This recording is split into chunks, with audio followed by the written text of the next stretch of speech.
Astaghfirullah. Ada satu hadis yang dikeluarkan Imam Bukhari dan juga Muslim tentang keajaiban orang yang berwudu sebelum tidur. Hadis ini dari sahabat Bara bin Azib radhiyallahu anhu.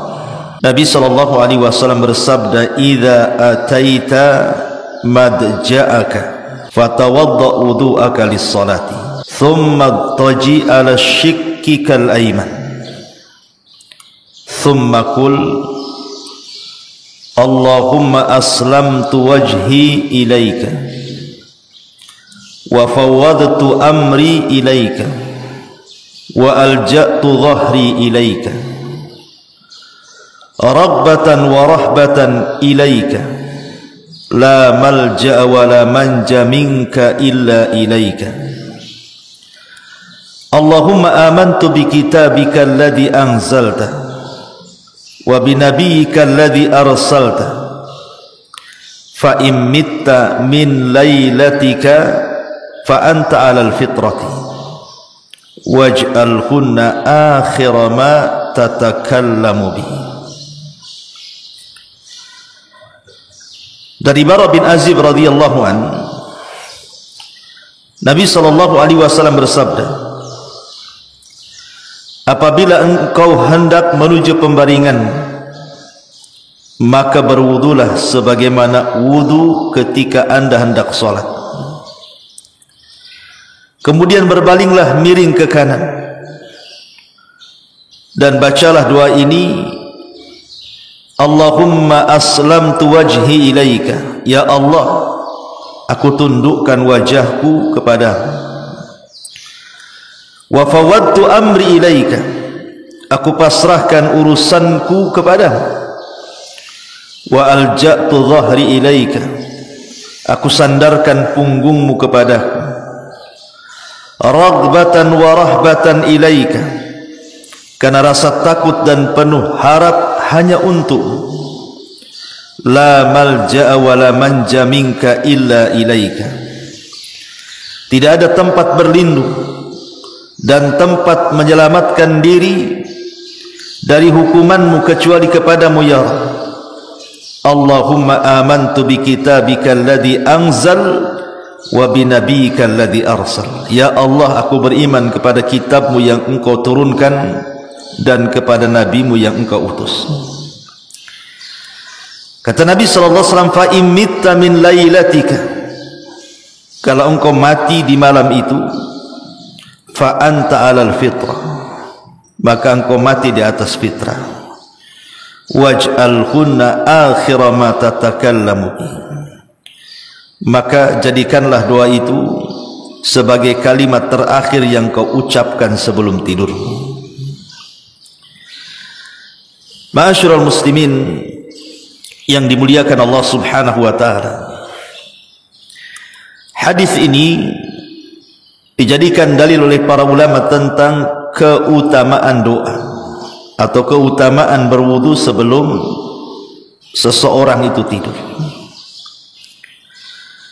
di mana Nabi sallallahu alaihi wasallam menjanjikan di akhir hadis, kalau seandainya Allah Subhanahu wa taala takdirkan kita mati, maka Rasul mengatakan fa anta 'alal fitrah, maka engkau akan mati di atas fitrah. Arti fitrah itu seseorang tidak memiliki dosa. Dan kalau Allah Subhanahu wa taala bangunkan kita tak jadi mati di malam itu, maka asbahta ala khairin, kata riwayat yang lain, engkau akan hidup dan Allah perbaiki kehidupan.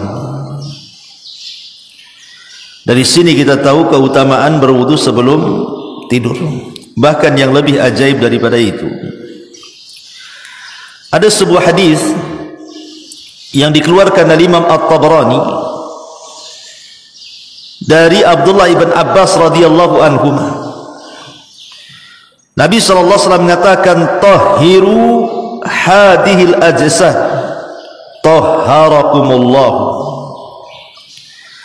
fa innahu laysa min 'abdin yabitu tahiran illa bata ma'ahu fi syi'arihi malakun la yanqalibu sa'atan minal laili illa qala Allahumma ighfir li abdika fa innahu bata tahira.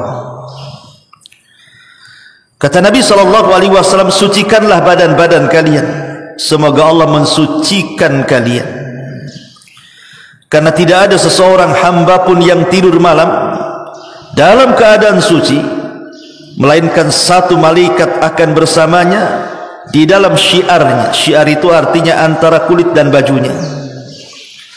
Tidak ada satupun dia membalikkan badannya, melainkan satu malaikat akan berkata, ya Allah, ampunilah hambamu ini karena ia telah tidur malam dalam keadaan suci. Dalam riwayat yang lain, Nabi SAW mengatakan, man bata tahira bata fi syiarihi malakun falam yastayqid illa qala al-malak Allahumma ighfir li abdika fulan fa innahu bata tahira. Barang siapa yang tidur dalam keadaan suci, maka malaikat akan bersamanya dalam pakaiannya. Dia tidak akan bangun hingga malaikat berdoa, ya Allah, ampunilah hambamu si fulan karena ia telah tidur dalam kondisi suci. Hadis ini dikeluarkan oleh Imam Ibn Hibban dan disahihkan oleh Syekh Nasiruddin Al-Albani dalam Sahih At-Targhib wa Tarhib. Ma'asyiral muslimin, jamaah salat subuh yang dimuliakan Allah Subhanahu wa taala, lihat di sini keutamaan atau keajaiban berwudu sebelum tidur. Kata Nabi SAW, kalau seandainya seseorang itu berwudu, walaupun seandainya setelah berwudu kita batal, anggaplah seperti itu, kita tidak perlu mengulangi wudunya. Yang penting kita sudah melaksanakan sunnah sebelum wudu, sebelum tidur kita wudu. Kalau setelah wudu kemudian kita baring, Allah takdirkan kita mendatangkan pembatal-pembatal wudu, tidak perlu mendatangkan wudu lagi, cukup satu kali saja. Begitu kata para ulama.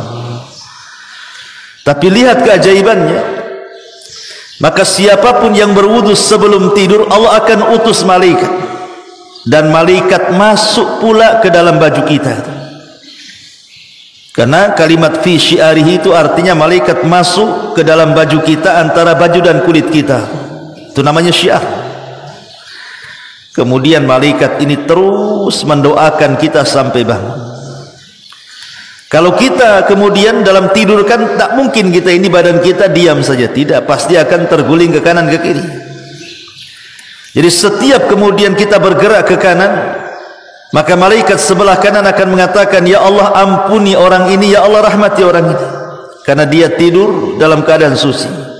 Dan kalau dia bergeser ke kiri juga sama, malaikat sebelah kiri akan mengatakan, ya Allah, ampuni orang ini, ya Allah, rahmati orang ini, karena dia sudah tidur dalam keadaan suci.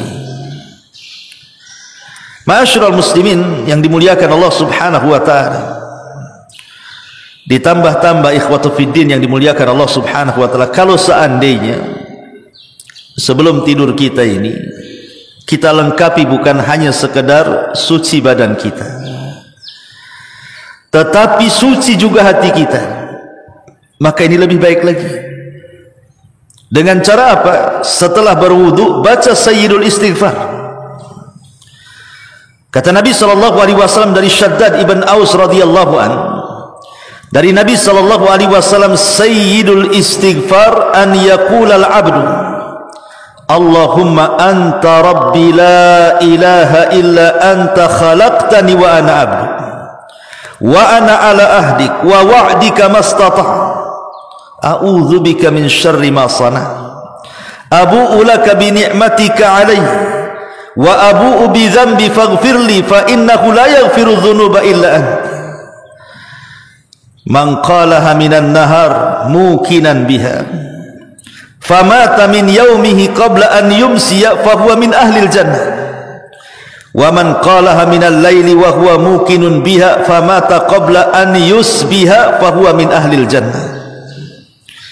Dari Shaddad ibn Aus radhiyallahu an, Rasulullah SAW bersabda, sayyidul istighfar, pemimpinnya istighfar adalah seorang hamba berdoa, Allahumma anta rabbi la ilaha illa anta khalaqtani wa ana abdu.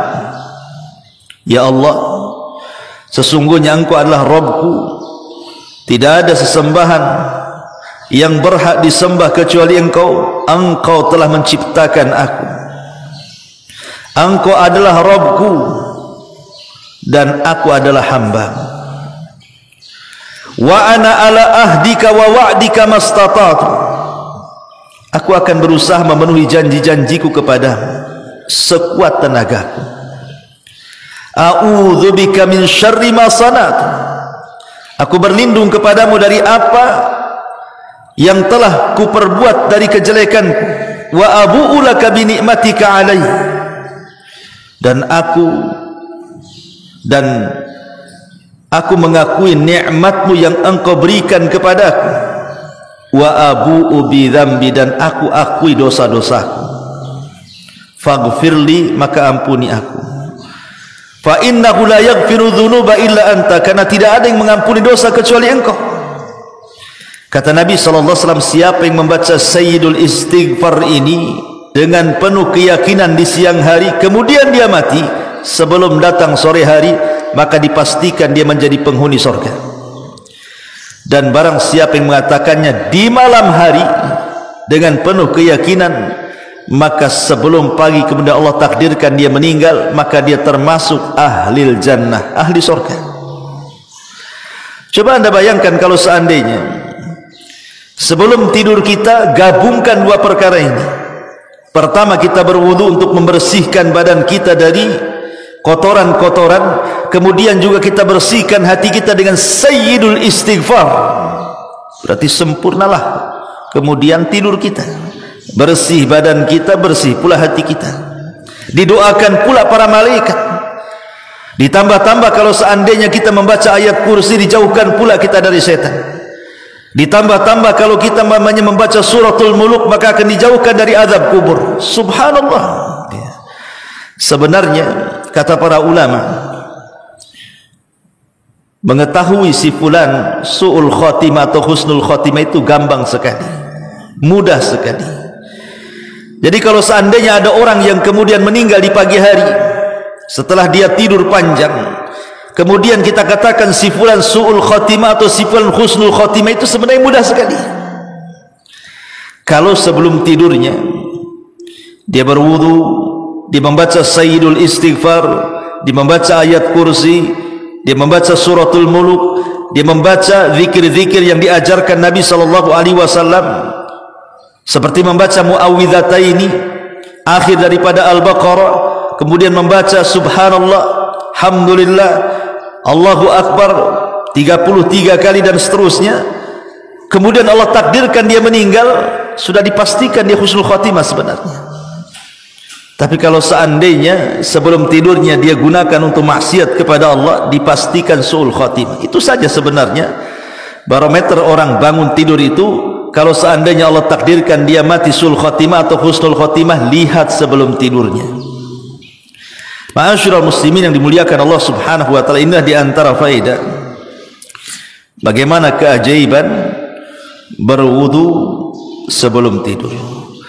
Wallahu a'lam bishawab. Mudah-mudahan yang sedikit ada manfaatnya. Subhanakallahumma wa bihamdika asyhadu an la ilaha illa anta astaghfiruka wa atubu ilaik. Allahu ta'ala a'lam. Assalamualaikum warahmatullahi wabarakatuh.